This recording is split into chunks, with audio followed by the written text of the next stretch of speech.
કેમ છો YouTube family? આજે 1 મહિના બાદ આપણે પાછા જાફરાબાદમાં વિડીયો બનાવવા માટે આપણે આવી ગયા છીએ. તો છેલ્લે સુધી જોઈજો, મજા આવશે. માલ અત્યારે રિક્ષામાં લોડિંગ થાય છે બોટમાંથી. બધી બોટ બધી અત્યારે દરિયામાં વહી ગઈ છે. ભાડું લઈને અહીંયા આવ્યો હતો. તો આપણે અહીંયા ભાડું લઈને આવ્યા હતા તો મને એમ છું કે વિડીયો બનાવી નાખીએ. પાણી અત્યારે હાવ ઉતરી ગયું છે. અહીંયા પછી બોટનું કામ ચાલુ છે અને આપણી ધનુ અહીંયા પડી છે. હું ને મારા પપ્પા આવ્યા તો હારે લેતો આવવા છે. મારા પપ્પા છે. ચાલો અંદર જઈને હું તમને બતાડું કેટલીક મચ્છી છે. અત્યારે મચ્છી ખાલી થાય છે. તાજી મચ્છી અત્યારે નીકળે છે. આ રિક્ષામાં ભરાય અત્યારે. હું તમને અંદર હેઠે ઉતરીને બતાવું બધું. અત્યારે માછલી કાપી રહ્યા છે. માછલી કાપી રહ્યા છે. આ શું કહેવાય? માછલી કહેવાય કે મચ્છી કે? માછલી ને સમના છે ને? હા, ચમના. જો કઈ ઘટે. મારો ફોટો આવું જોઈએ. તમારો ફોટો આવી છે ને એક નંબર. કાંટા બાટા છે કે? ટીટાણ. હા ભાઈ, ટીટાણ છે. મરી ગયો. 3-4 દી થઈ ગયા છે એટલે મરી ગયો છે. 1-2 કિલોનો વજન છે ટીટડમાં. એટલો નહીં, 200-250 ગ્રામનો છે. 200-250 ગ્રામ છે. વજન તો વધારે લાગે છે. લાગે. આ બધા મચ્છીના ખાના છે. આ મચ્છીના ખાના. આ સમરી છે. આ સમરી ભાઈ. આ સમરી છે. સમરી. આ સમરી છે. આપણે આ મચ્છીના ખાના છે બધા. અત્યારે બધી જાતની અંદર મચ્છી છે પણ તાજી છે કે હું કાઢે છે. પછી આને બધી અલગ પાડીને બધી નોખી કરે ને આ ખાનું અત્યારે ખાલી થઈ ગયું છે.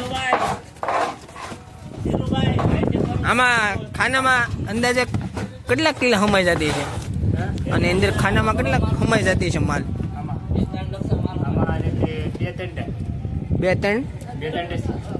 2-3 રિક્ષા. જો આ રિક્ષા છે ને એવી 2-3 હમાઈ જાય એમાં. અત્યારે હું હમણાં 3 નંબરનું સિગ્નલ લાગી ગયું હતું. એના કારણે બધી બોટ દરિયામાં વહી ગઈ છે ને અત્યારે પાણી પણ અહીંયા હાવ હેઠું એવું છે.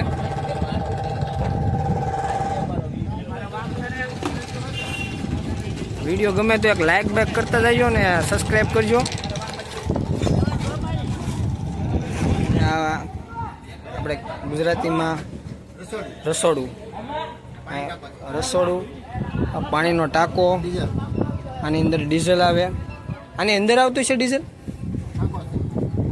છે. આવી રીતનું હોય બધું. આમ ઘર જ છે એક પ્રકારનું. અને જ્યારે થાકી જાય બધાય અને રાત બહુ હોય તે અમુક 2 કલાક જ નીંદર કરવાની હોય ને. આમાં તો 1-1.5 કલાક ખાલી નીંદર કરવાની હોય. એ 8-10 ખલાસી હોય ત્યારે 4 જણા જાગતા હોય ને 4 જણા હોય. એવી રીતનું બધું રામ ભરોસે, ઉપરવાળા ભરોસે મેકાય નહીં. એમ કરતા બોટ ક્યાંય ને ક્યાંય વહી જાય. આ બધી રૂમ છે, જોઈજો છેલ્લે સુધી. આ વોકી ટોકી છે, સિગ્નલની ખબર પડે. અને આવડું હાંકવાની વસ્તુ છે. આવડો શું છે? આ લીવર છે. આ ગેર છે. એટલે ગેરને આમ લેવાનો કે ઓલી બાજુ? આગળ પાછળ પેલો બીજો. અને આને ઉપર કરવાનો કે હેઠે? ઉપર. આને ઉપર કરવાનું એટલે લીવર જાય શૂટ ગાડી. આ છે વોકી ટોકી. આવી બધી પરિસ્થિતિ. આ એક પ્રકારનું માછીમારોનું ઘર જ છે.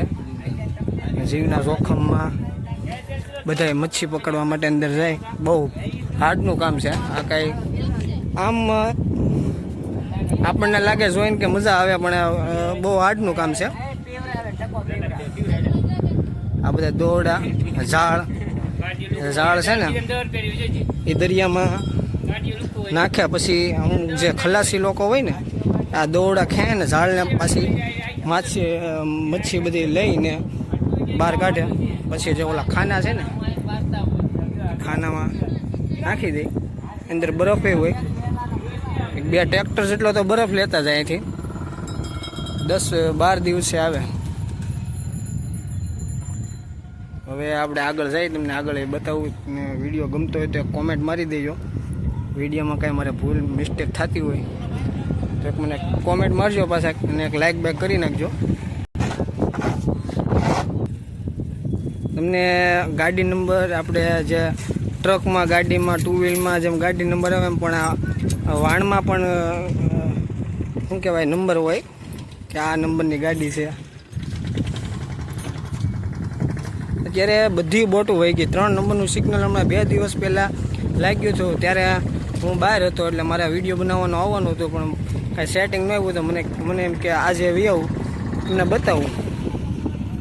પાણી જ્યારે હું ઓલી ફેરો તમે વિડીયો જોજો મારો પહેલાંનો ત્યારે આ એટલું પાણી છે ને એ જે ઓલું દોરડું દેખાય ને ત્યાં સુધી પાણી હતું. ત્યારે પાણી શું જાવકમાં હોય ત્યારે બોટ બધી વહી ગઈ છે. રિક્ષાઓ બધી ખાલી છે ભરવા જતી છે અમુક જે બોટ છે ને એમાં.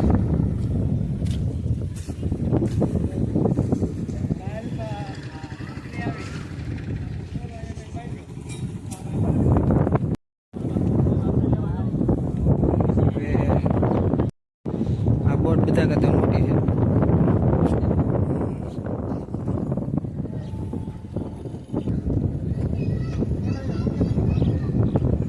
ટ્રેક્ટરનું લારી આખી આવી ગઈ છે અને ખાનામાં અત્યારે નાખે છે. તમને બતાવ્યું હેઠે ઉતરી અને એની પહેલાં તમને બીજું બતાવું.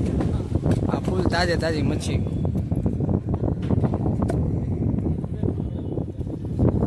આ ટ્રેક્ટર આખું ભરાઈ ગયેલું છે મચ્છીનું.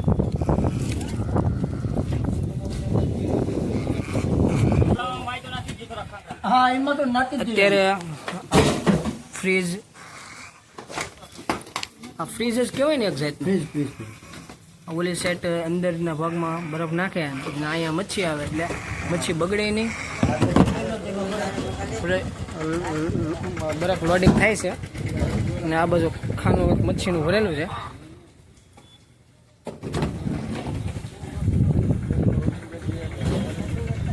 આ બધા પક્ષીઓ અત્યારે મચ્છી ખાવા હાટું જ આવી ગયા છે. વિડીયો ગમે તો એક લાઈક કોમેન્ટ કરી દેજો ને તમારા હગાવાલાને એક શેર કરી દેજો. સપોર્ટ કરજો મારા કલેજાઓ બધાય.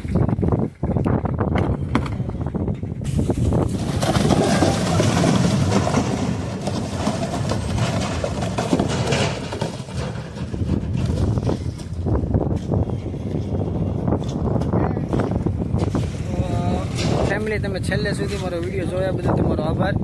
વિડીયો ગમે તો લાઈક શેર સબસ્ક્રાઈબ કરી દેજો. તો મળીએ આપણે બીજા નવા બ્લોગમાં. જય ભારત જય સંવિધાન.